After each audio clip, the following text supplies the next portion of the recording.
Hello and welcome to another Practicalli Clojure with me, John Stevenson. Thank you very much for joining us.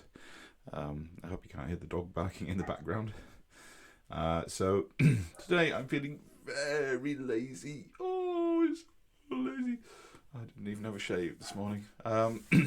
That's good because we're going to be talking about laziness today. And laziness in Clojure is actually a good thing. Because it allows us to do,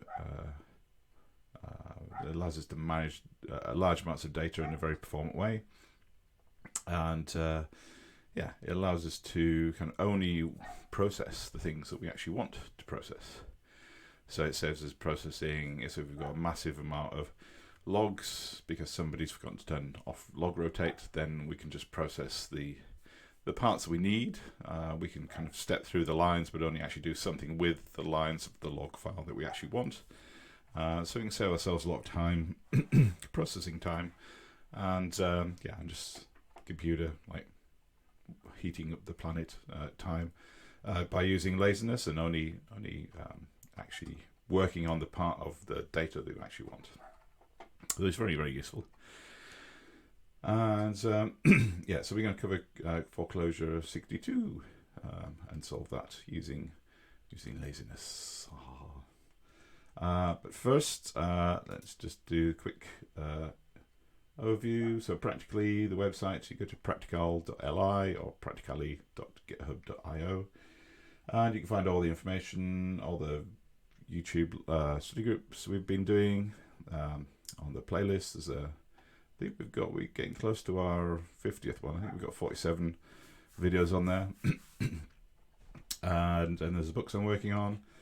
And if you want to reach out and get in touch, then the Clojurian Slack community is a great way to do that.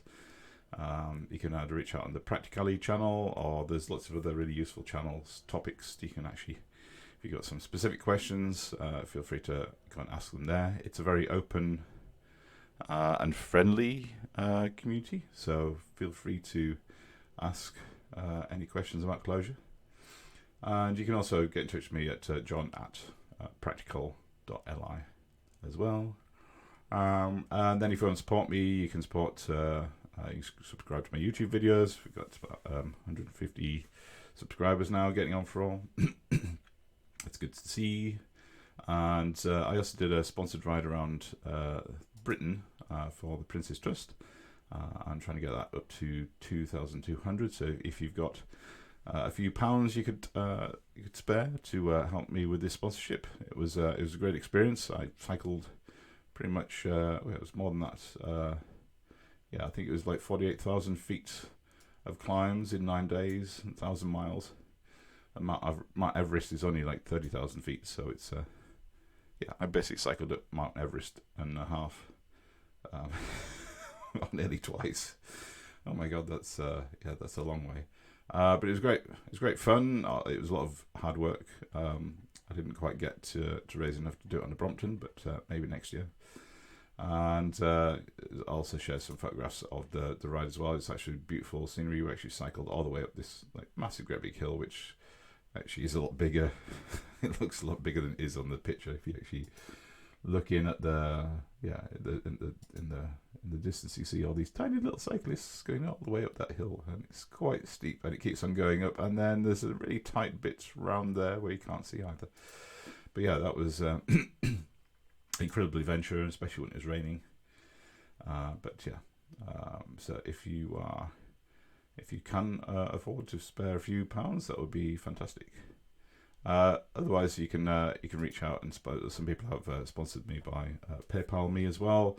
And I did say I was going to get my GitHub sponsorship sorted out, but I was too lazy to do that this time. So I shall get that done for next time. Okay, let's get back to what we're doing today. So all the code we're going to do for today is already on here. We've got 62, re-implementing Iterate. And we might make a few changes as we go along. I might add a little bit more to it as we go along, but we'll see. Essentially, we're going to solve this 4Clojure challenge, as we've done many before. And This time we're not allowed to use iterate, because iterate would probably be just the answer. So we have to implement our own kind of version of iterate. And to do, basically it's giving us a couple of guidance about what we need to do. So we need to write a function, but this function needs to be side effect free, so we'll talk about that. And then we want the function should return an infinite lazy sequence. So we'll talk about how to do that as well. And so we've got our tests. So copy this into the code, so we can kind of see there. Oh, and we'll have a look at the iterates in a little bit. Let's switch over to my editor. Again, I'm using Spacemacs, but there are other editors that are excellent out there as well. If you're using Visual Studio Code, then there's the Carver plugin, which is absolutely fantastic and gives you a great Clojure experience. And if you're using IntelliJ, then there's Cursive Clojure as well. Okay, let's see if we can solve this. So we've got these tests. So if I take these, if I take these tests, then it'll be interesting to see. I'm pretty sure, I haven't tried it, but I'm sure that if we put iterate in there, then it'll probably solve the problem for us. So we replace the double underscore with iterate, which is a Clojure.core function. And then have I got my REPL running? I don't think I've got my REPL running. Oops, no. Let's run that. There we go. Oh, I have. No. Did I just press the wrong button? I did just press the wrong button. Oh, there we go. My fingers are being lazy today. There we go.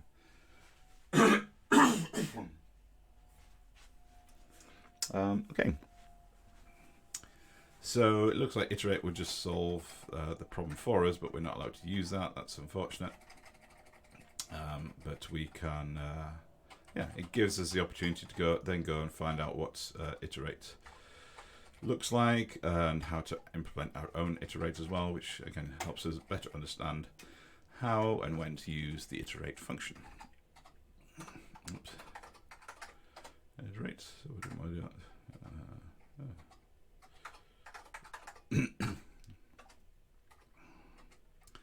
Yeah, there we go. So iterate is pretty much solving all these for us. Boom. Oops. True. So let's see. So yeah, iterate is taking this function here, which is the syntactic sugar for defining a function. So it's basically defining a function, and the body of that function, the actual logic of that function, is just going to pass to the multiply function an argument of 2, which is fixed, and then it's going to pull in the argument that's passed to this function, and in this case that's going to be 1. So iterate will pass this value into this function.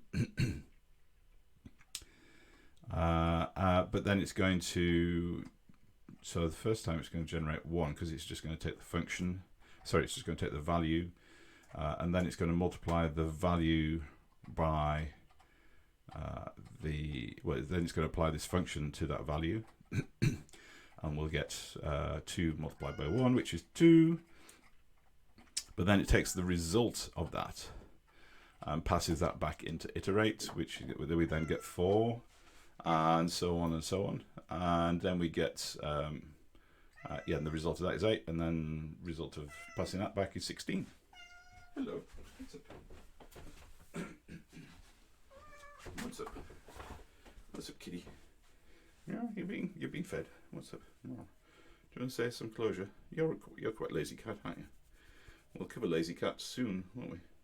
Especially if somebody keeps quiet. Oh, there we go. Okay, there's a little cat break for you. You always get cats on the internet, and that was one of them. So let's deconstruct the problem. So we can have a look at the the implementation of iterate functions is sometimes we've got a restricted function, then just going to look at the function itself and its source code. It can be quite useful. So let's jump back to here and have a look. So this is I just did a search for Clojure iterate, and it lists the Clojure docs as the top result. So we're looking at the Clojure docs for iterate, and yeah, so it's returning a lazy sequence of x, fx, f of x, f of fx, etc., etc. So we're basically taking the results and feeding into some function, and then passing that, and the result of that is then passed into another function, and so on and so on and so on. And in order for this to work nicely, then it's saying that the function must be side effect or free from side effects as well. So examples here, so simple examples here. So we've got iterate, so we're going to pass the value 5 into inc. So inc just adds 1 to a value.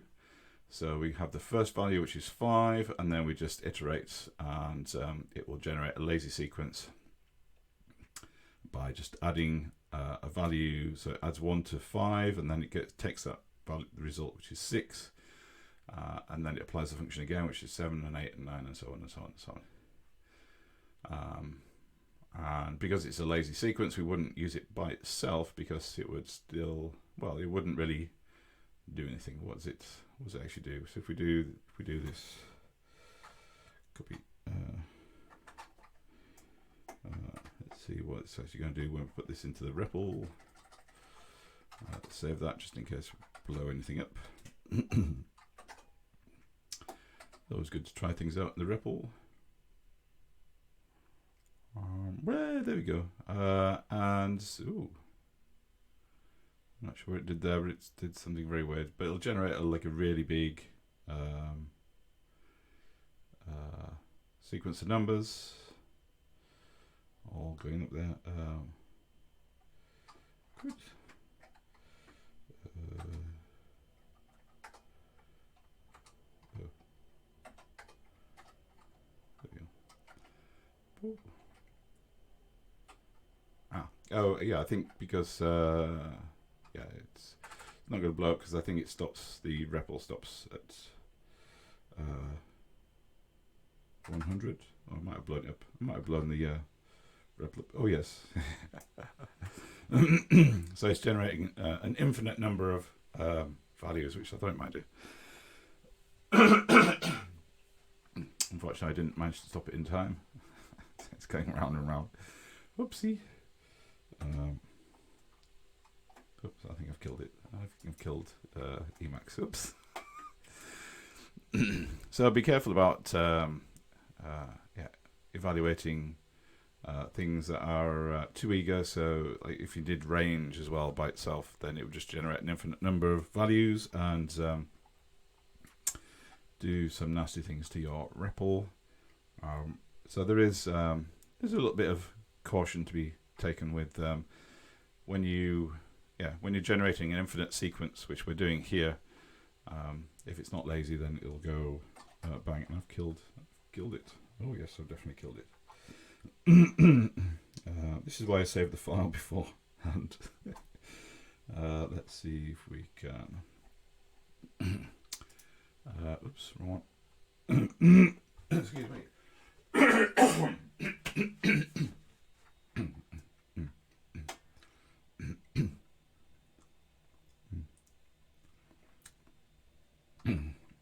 Oh dear.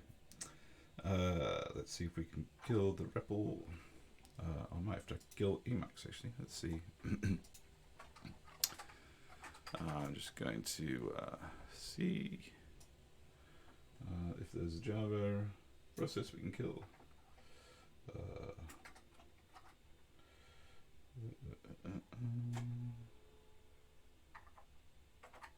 Oops.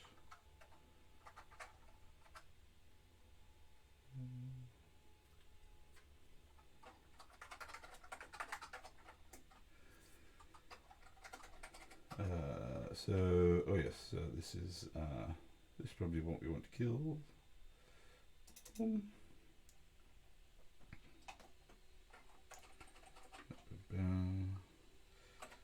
it's still chugging away. I can hear my computer going away and away and away. Oh, we've got another one there as well. 22628. Oh, there's no process. I might have to kill Emacs. This is not great. I may edit this out in the actual after the video. Oh, I think my computer's slowing down again. There we go. It's only a little computer. I don't have a big monster when I'm recording. There we go. Let's try that again. So yes, first piece of advice: don't evaluate infinite sequences in your REPL. That's quite bad. So that's a reason to use laziness, indeed, because it stops your REPL blowing up. And you saw that live in action there. Let's see, let's just switch over to that. There we go. Yep. And just go back up there. Cool. Okay, we got back to that. I'll just start my REPL up again. And yeah. So we can see what iterate does. And you can see the example of the function that we actually used with iterate, which was the inc function, increment function, which is itself is side effect free. It's a simple function. It just takes a value and returns a value, so it doesn't do anything outside of itself. We'll talk a little bit about that in a moment. Yeah, and then there's also we can also look at the code as well. So if you click on the little source link at the top there, then it takes you to the clojure.core page. This is all on GitHub. It's all open. You can read it and learn from how they've done some things. Some things are and in this case it's kind of connected to the underlying Java platform because this iterate source code doesn't really tell us much because it's using this Clojure lang iterate create, which is actually we go and do a search for that. We'll see that that's actually written in Java. Shh, don't tell anybody. There is a small amount of Clojure that's actually written in Java. That's the platform it was originally created on. Obviously, Clojure scripts doesn't have any dependency on Java. But does use some of the underlying JavaScript platforms and so on. And so we can see we've got this class. Oh, class is OOP, lovely, which extends implement. So this is a reducing a function essentially as we're defining this in Java, and we've got some lazy objects here, or an object that's going to be lazily realized. And so this is kind of doing a little bit of laziness in Java, and we've got here our create function, our create method, which we're calling, and this is using the object itself. So that really takes care of the underlying kind of laziness of this. So in this case, it doesn't give us a huge amount of information except for confirm that we want a lazy function, or a function that in this, well, to be more specific, when we talk about lazy function, it's returning a lazy sequence. So yeah, so it does provide. So we can see in the doc string of iterate that it returns a lazy sequence. So it does what it says on the tin. It just doesn't do this in Clojure. It uses a Java object to do that. Yeah, we've had a quick look at that. So we'll look at implementing laziness in Clojure in a minute, but let's just go back to this idea of side effect free functions. What does that actually mean? And so it's quite simple. Sometimes it's termed as a pure function, a function that doesn't have any side effects.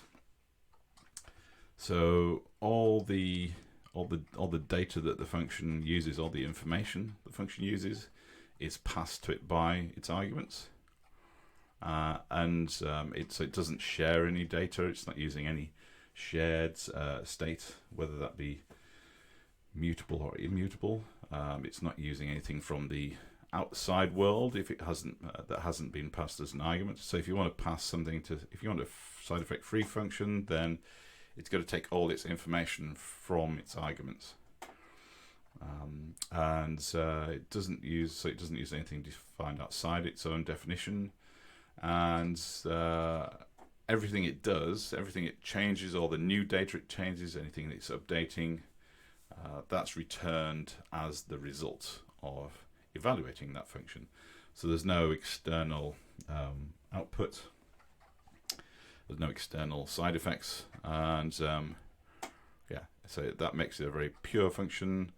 And also, so the idea behind this is very deterministic. So if you know the arguments it's going to give you and you get the result from it, it's always going to get the same result, or the same kind of result from the function if you give it the same arguments. So if you give inc the argument of 1, it's always going to return 2. It's never going to return something else. It's not going to look up something about, okay, I've got 1, what should I convert that into? It's all built into the function itself. And so, I mean, this does also include kind of not writing to external sources, logs, standard out DB, and so on, especially because that can be quite a time-consuming process. And if you're doing things like writing to files, you've got timeouts. Same with databases. Same with like network connections as well. So yeah, it's not something you want to do when you're generating an infinite sequence, because it's going to interrupt how that's the performance of generating that infinite sequence as well. And if you have a file open, yeah, you might cause issues with file closing, like while you're processing the lazy list and so on like that. So side effect free, and it's good to try and do like a good percentage, like 70, 80, 90% of your code. Try and keep that pure, trying to keep that side effect free, and only really it's only really the functions that kind of talk to the outside world, or talk to the outside of the application itself. Those are the ones that are going to be, they're going to have a few side effects, because at the end of the day you'll need some side effects to be able to change the world. You can't change the world if you don't have any side effects. So if you'll need to update databases, you'll need to update websites and so on, and write logs so you can debug if there are issues, and write to Kafka channels and all sorts of things like that. So there's lots of things where you want to change state and write something new to it, or affect something that's outside of the function itself, outside the program itself. But if you can push those to the peripherals, or keep them in like a particular namespace, then it makes all of your code a lot easier to understand, because most of it is going to be kind of separated, have that natural separation from things that have side effects. No questions so far today. I hope everybody is wide awake. I think I'm awake now. I'm not quite so lazy now. Let's crack on with this, see how we're doing. 24 minutes. So let's just have a recap on laziness in Clojure. So laziness in Clojure. So Clojure is an eager language. Most of the functions, you call something and you get a result. But there are some lazy functions that can delay that return the result. And so actually take is an example of a lazy function. It's only going to take however many values you want. It's actually going to return a lazy sequence, but then you give it an argument of 5, and it's going to then return 5 elements from whatever function is generating the sequence. And so it's usually the Clojure core functions that work with sequence that we call the lazy, because they are returning this this idea of a lazy sequence. And so you get it's like the verb name functions in Clojure core, so like map, filter, remove, etc., etc. And of course there is lazy-seq, which is a function that generates a lazy sequence. And so yeah, so we mentioned laziness generates greater efficiency because you're only processing the data you need. It allows you to work with larger data sets, so uncomfortably sized data that doesn't really fit into memory very well, or could potentially blow up your REPL like I did earlier.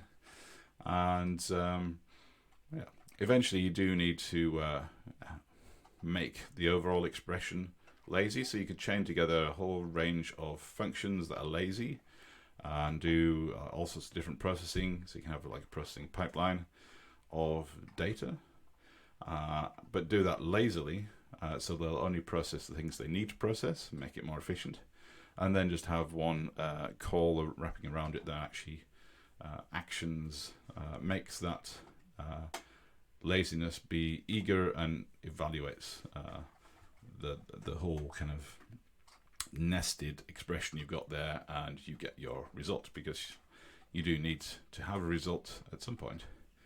You can't be lazy forever. Okay. Any questions? No questions? No, that's okay. We are broadcasting. Yes, good. And yeah, so what is a lazy sequence? Well, we have mentioned sequences before, and so a sequence is really, we can think of that as a list.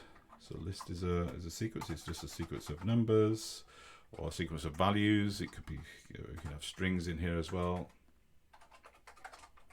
We could have function calls, etc., etc. You could have a whole bunch of things in there. So that's a sequence that we've defined, a sequence of values, and it's there immediately. So this isn't a lazy sequence because it's already there. We're using it.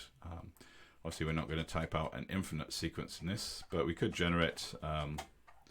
We could use range to generate our sequence, and if we don't give it any arguments, it's going to generate an infinite number of integers, which again would be not so great for our REPL. But if we give it numbers, then it will generate just a particular sequence. Or we can kind of use range with take. Say we want to take 10, and just let that in, and then it'll call range. But this take is using a lazy sequence, and it will ensure range doesn't generate infinity for us, and only return the first 10 elements that it gets from range. So we can see that in action. There we go. Boom. So a lazy sequence is a sequence of values.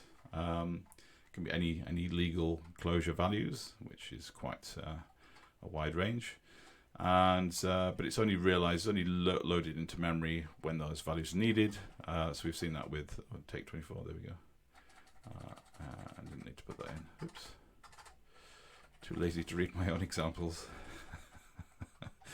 Yeah, I think we covered that. Yeah. So it's the take function itself that's returning a lazy sequence. So we can have a quick look at the take function. Let's have a look at that. So let's do a Google for Clojure take. What's my name? That's a good question. What's my name? And so if we go and have a look at the source code for that. So it does say it takes a lazy sequence, but it also returns a stateful transducer if we don't pass it, if we only pass it one argument. So it's looking for, yeah, if we don't give it a function, or if we don't give it any kind of sequence or collection, then it's going to just sit there and wait for it. That's what this transducer is doing. if you don't know about transducers yet, don't worry. We're not gonna. You don't need to know that for this video. We're going to focus on the what happens if you're passing a number in a collection with it. And here we can see it's generating. Well, it's basically just wrapping everything in a lazy sequence, which is kind of how this is the simplest way to do it in Clojure. So it's basically just taking the first and the rest and sticking them on a queue, and until it knows when until it's got to the right position, and then it uses this whenlet as a kind of conditional to see if that position's see if there's any values left in the sequence, and then it will add to that. And when the position is reached, when position is reached, when it's positive. Oh, sorry, yes, it's positive because it's decrementing the number each time. So if we want 10, it'll go around this when loop 10 times, and each time it's going to decrement n, and it's going to check whether n is positive.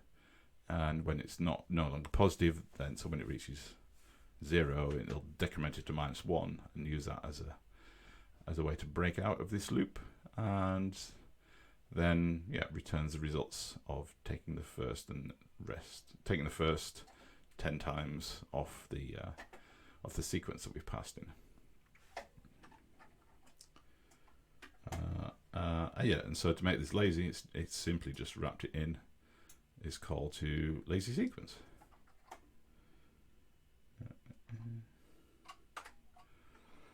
Any questions? No questions. Everybody's quiet. I hope you're all lying, having a nice lazy morning and just soaking up all this knowledge.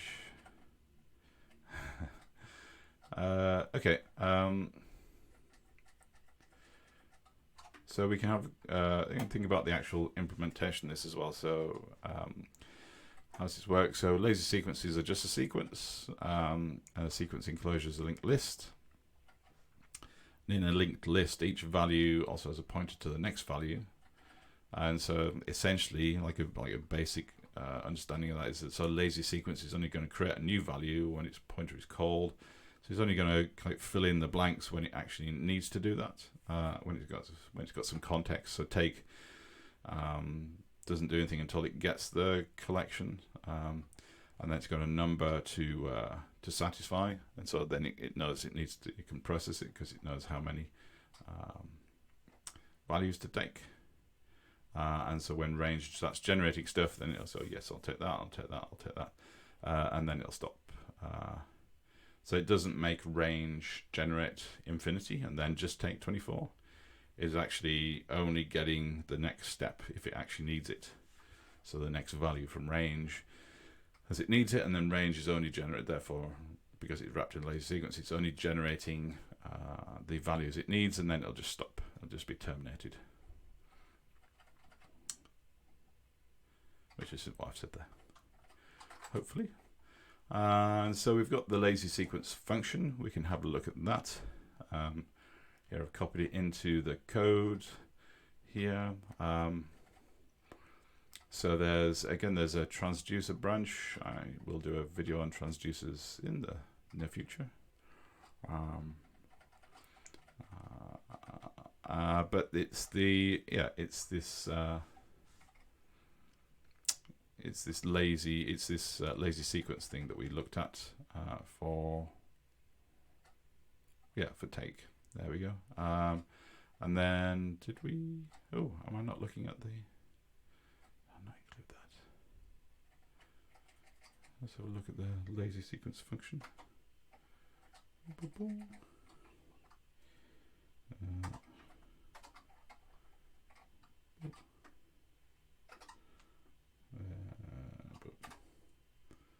Let's go back to the browser and let's have a look at. Is this a lazy sequence? Ooh, there's quite a lot of code in this particular core.clojure file. Oh, that's take. Oops, didn't want to look at that. Let's do clojure.core. lazy-seq, and let's have a look at the source. Yeah, so this is taking body of an expression, return. So you need to pass it something that's seekable. So it's like a list and a vector. They're seekable, and we return a seekable object. So we're returning, pretty much usually a list as a result of that, because that's the simplest sequence we can have.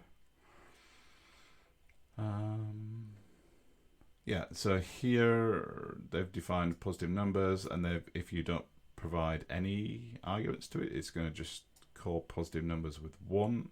So it's going to call itself, and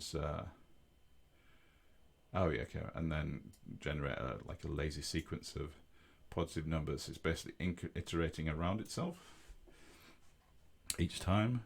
So it starts off with a starting position, and then we're going to generate positive numbers. It's just going to keep on feeding those values into itself. So it's going to increment the number. So we're passing in 1 initially into here, because positive number, we call positive numbers without any arguments. Then it's going to, first thing it does is call itself with an argument. So therefore it evaluates this branch. And therefore we have 1 as n.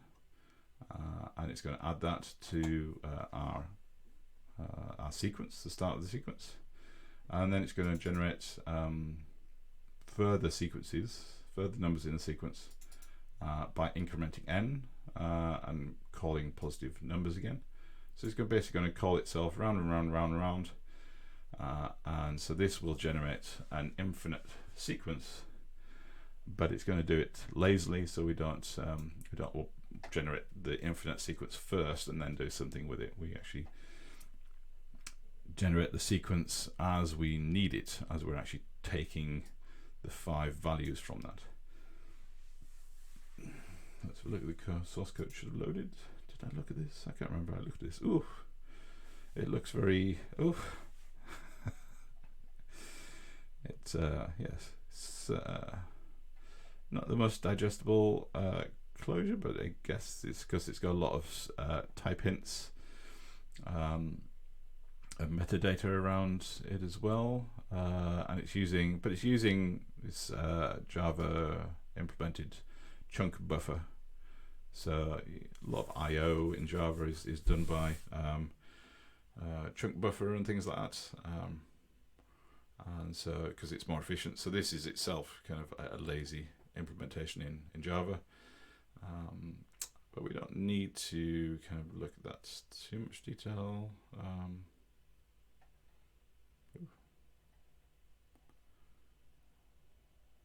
Oh, yeah, am I looking at the wrong thing?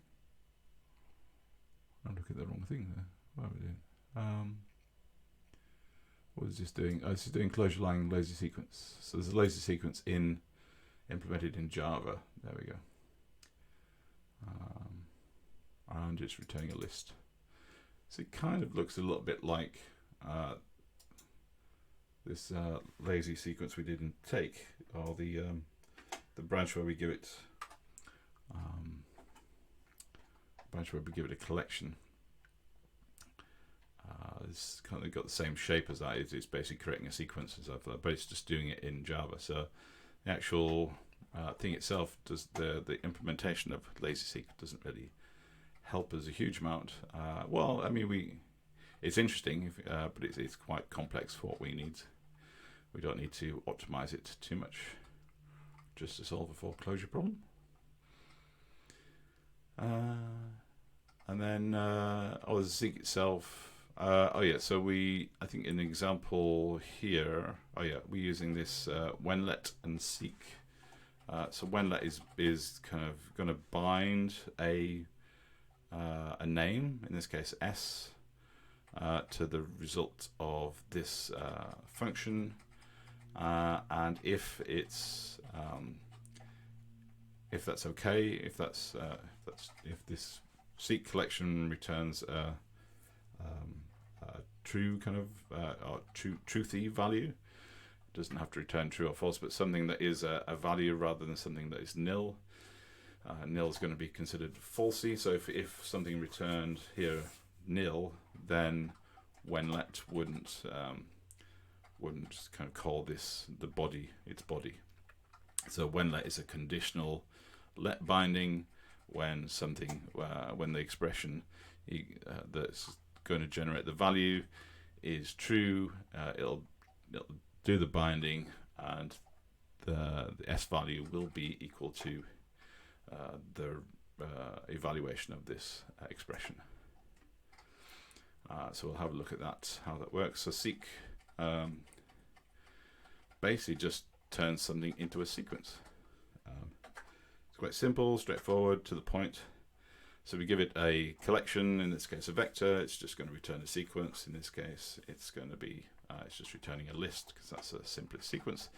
If we give it an empty collection, it's going to return nil. So this is one way we can use this. I think it's fairly common way in Clojure. I think it's an idiomatic way of doing like a check for an empty collection. You can run seq on it, and if it's empty, then it's going to return nil. If it's got values in, it's just going to return a sequence of those values. And so if you pass it a vector or a list, then it's just going to return the list of those values. Unless there are no values, then it's going to return nil. And whenlet, this is quite interesting because it's got somebody's put the spec details in whenlet as well. But essentially, this is when the test is true. So that's the test of the body. Then it's going to evaluate the body with the binding forms bound to the value of the rest of the test. So we've got some examples here. So that value is going to be true. So when we does one, so is it equal these two values? And yes, that is true. Last time I checked, 1 does equal 1. And so then we're printing out just a string statement and using value. It's a bit contrived example, but if I don't use value, then my linter complains. So basically, I'm setting this, I'm binding this name called value to the result of this expression, which is true, and then we're just putting that in a string statement there. So that's kind of an obvious kind of check to see if something's true, but sometimes we want to actually use the value. So if we seek a collection here, then it's going to return that collection, bind it to the value, but it's also true, so it's going to return it. It's going to return that value there in the binding. So it's a way to do, a way to process a sequence all the way until we get to the empty sequence, and then this is going to return nil. So it doesn't actually do the body, it doesn't return the string, because the seq on an empty collection returns nil, so that's not that's a falsy result.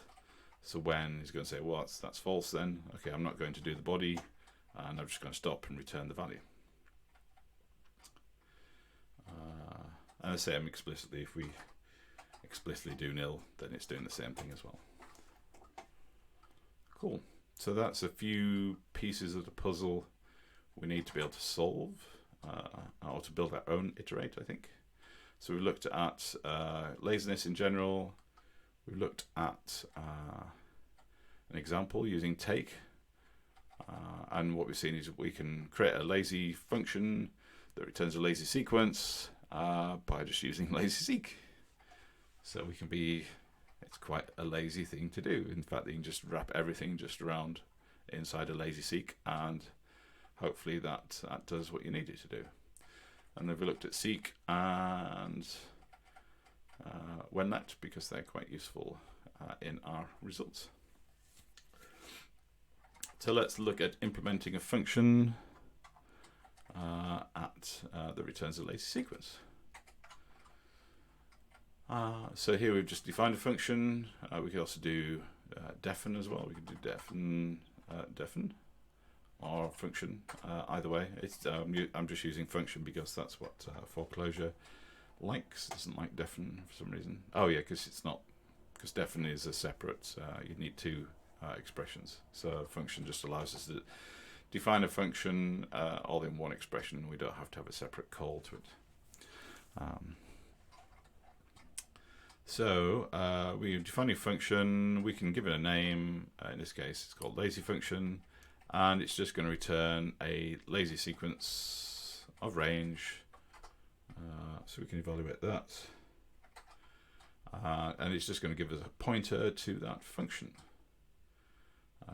So it's not actually going to do anything. So we've actually stopped range from generating infinity. Because if we just had a function that returned the result of range, we're going to need a very big computer. And there isn't any computers big enough to carry to hold infinity, as far as I know. Not even quantum ones would probably struggle. So as we say, putting lazy sequence around it makes it return that lazy sequence. Therefore, we consider that as a lazy function. And so we can then safely call it with another function that makes the whole expression eager. So we're doing first. It's making it eager, so it's basically making range generate a value and return a result. In this case, the first element of the lazy sequence, which is going to be 0, and therefore we can safely call that that lazy sequence and get our result. And we can do the same thing. So basically, I guess we've written our own take around this because we're doing that. But we can use take 10 to specifically say how many takes we want. So that just works the same. I suppose I shouldn't. Yeah, that all just works the same. So let's see how we can use this lazy sequence to start solving our 4Clojure tests. So we've defined a function called Iterate, and that's going to take two arguments. One's a function and one's a value. So I'm just using f equals argument for our function. So that's a function we want to iterate over each value that we're generating. So in previous examples we did a function of ink. We can write our own little function that does something as well. We use a defn, our own custom function we've written. And x is the, I guess it's like the starting value. I can't spell starting value for the sequence we're going to generate.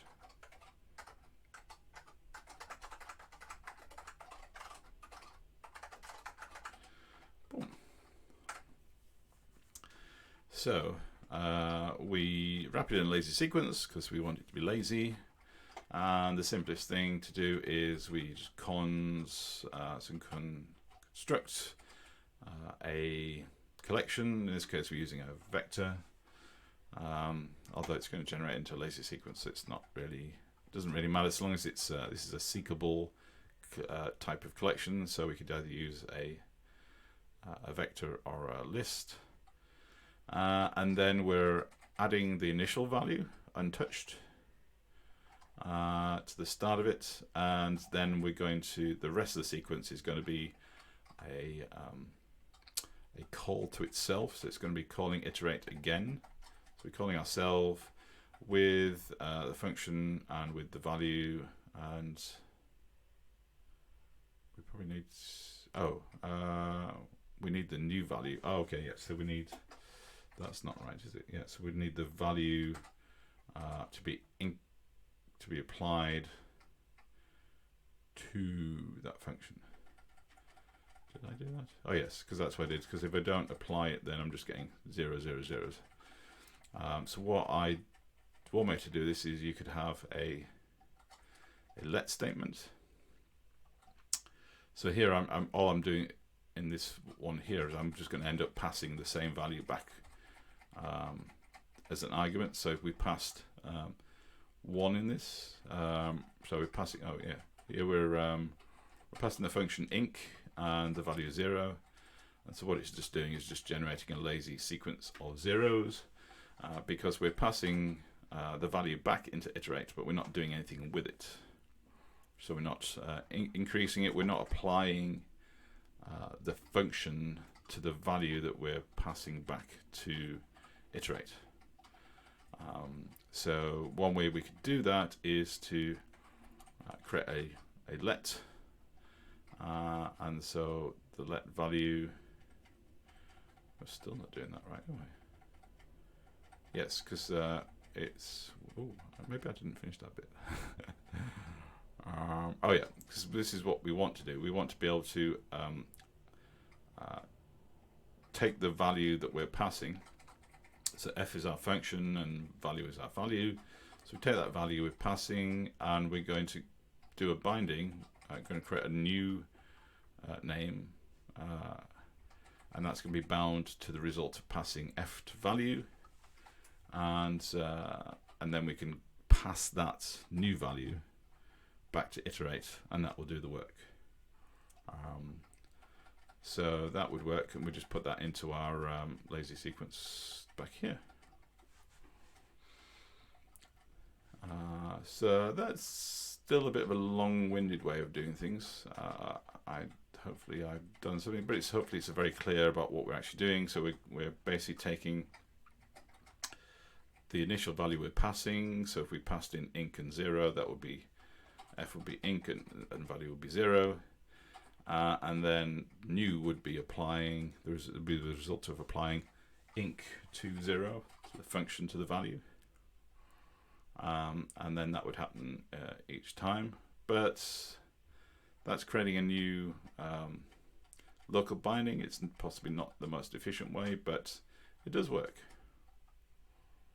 It does work. So here we've got our function, iterate. It's taking a function and a value. We apply the function to the value, and we are consing the original value first, and then everything that follows is the result of passing iterate and the function. So we're passing the function around, the same function around, but we're changing the value each time because we've applied the function to the value. And we can just refine that by actually just dropping the let statement, and we can just so when we're passing, I haven't been consistent with my naming, sorry. Let's call that it. Iterates. X, bit of live coding. Here we go. Or live hacking. So let's call it X. Right. And that's X as well. Boop. So we've got the iterates. It's going to take our function and our initial value, and we're going to cons the initial value to the start of the sequence we're going to return, and then every next value we're going to do to get all the additional values in the sequence, we'll call iterate again with the same function. So it's going to do the same function each time, but it's going to apply that to the result of passing function to applying the function to the initial value.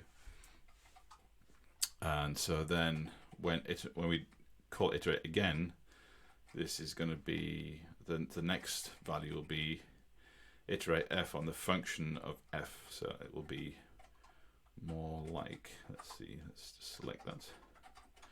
So we'll get a function of x, and then the next iterate one would be iterate. This would be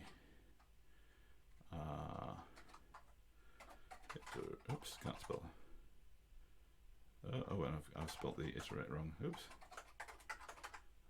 So that would be iterate f, applying f to. Oh no, yeah. Slip. There we go. Nope, I missed something off there. What am I doing? Oops. Let's just fix that. There we go. Perhaps I was too lazy to finish this. So we're going to iterate f onto the f of x, and then this will be that'll be iterate f onto the f of x, and so on and so on and so on. So we keep applying the function to the result of applying the function, and we apply a function to that as well. So we're continually applying the function each time we iterate around to the result of that. So basically this is an algorithm to generate each of the values, but we're not going to get that until we're not going to do anything with that because it's wrapped in a lazy sequence. And then when we actually call it with something like take 100, then it knows where the endpoint is, and it can basically collapse all the values, all these iterations back into their values, and return just the first 100 values for us. Let's just comment that out before the code goes a little bit crazy. There we go. And any questions so far? Nope. And just to round it off, just to finalize it, another slight refinement we can make. Instead of using cons, we can use lazy-seq. So we did see mycat earlier on, and now we're using the lazy-seq function. And so we don't need to cons because lazy-seq is basically, it's kind of like mapcat but lazy. We're basically concatenating the results of the value. So the cat part of lazy-seq does the concatenation, does what cons is doing for us. So we can pass it in our function and our value, we're still iterating the function, but lazy-seq is basically going to concatenate the results of calling it iterate again and again and again and again. It's going to concatenate that into this collection and then return that as a lazy sequence. So it's doing, lazy-seq is doing lazy-seq and cat concatenation all for us, all in one function. Let's go and have a quick look at lazy-seq. Now you have to be careful to type Clojure before this, because if you just do lazy-seq, I'm sure you'll see lots of other matches that have got nothing to do with Clojure. I'm not going to do it live on the internet because you never know what you'll find. There we go. Yeah, so it's basically going to lazily concatenate values together, and yeah, it's just generating. It's basically concatenating a whole number of lazy sequences. So all the values that we're generating essentially are generating a lazy sequence in our iterate, in our implementation of iterate. And then when we know how many to generate, it's going to create values for those things, and then just going to concatenate them together, and then return that as a lazy sequence as well. I didn't actually look at the source code for that. What is it doing? So that's a macro. Right. So basically, it's mapping list over the collection. List of lazy sequence. So it's basically mapping a lazy sequence over each of the elements of the collection, and then concatenating the results. Simples. So that's a kind of nice little abstraction that just makes the code a little bit more easy to read, especially once you're familiar with the functions, obviously. When you're familiar with lazy-seq, then it's, lazy-seq. So I'm going to lazily concatenate the initial value with the results of iterating through iterate, dash iterate over and over again and sending the function and the function applying to the value. So this is going to build our iterative kind of iterate. And that's it. So I think lazy-seq is the kind of the nicest approach. It's the most idiomatic kind of solution we can come to there, and I think that's the one I'm going to use. So let's go back to our 4Clojure example there. What did I have in there? Oh, it's gone to sleep. There we go. So we've got we've got icons in there, so that did work. Let's just show you that did work. Just to show that I'm not just making this up. And so it's a little bit, it's including cons. It's actually showing you specifically what it's trying to do. So it's a good solution, but I think the lazy-cat is a much nicer solution because it's basically encapsulating just in this phrase what it's trying to do. We're going to lazily concatenate values together. The first value being the value we're passing in as an argument, and all other values are the result of iterating through this function, which is iterate. And so that hopefully is going to run. Oh, it worked! Yay! It works! Yay! Cool. So it's nice when things work. I was too lazy to test it, but there we go. Cool. So that's quite a lot of information. So feel free to watch this video through a few times, and if you do have any more questions, then feel free to reach out to me. Let's just see if there's any. Oh, yeah, the lazy-cat was one of the top solutions there, and so yeah, they've just done lazy-cat with a few less names, a few less characters in their names that they use to get their ultimate golf score. But I think pretty much we're just returning a lazy sequence. You can definitely see a pattern here. Somebody's consing. I guess this is a bit like concatenating the result of doing a whole bunch of lazy sequences. And so yeah, it doesn't have to be, lazy sequence doesn't have to be in the top level, as we saw in the prime numbers example. You can actually have that lazy sequence as part of the body rather than wrapping the entire body. I guess it depends how simple the actual function is. If it's a very simple function, it's probably easy just to wrap the whole function body with lazy-seq. But if you just want a specific part of it to be lazy, then that's easily done as well. Yep, I don't see anything else. Yeah, pretty much everybody used lazy-seq somewhere. It looks like.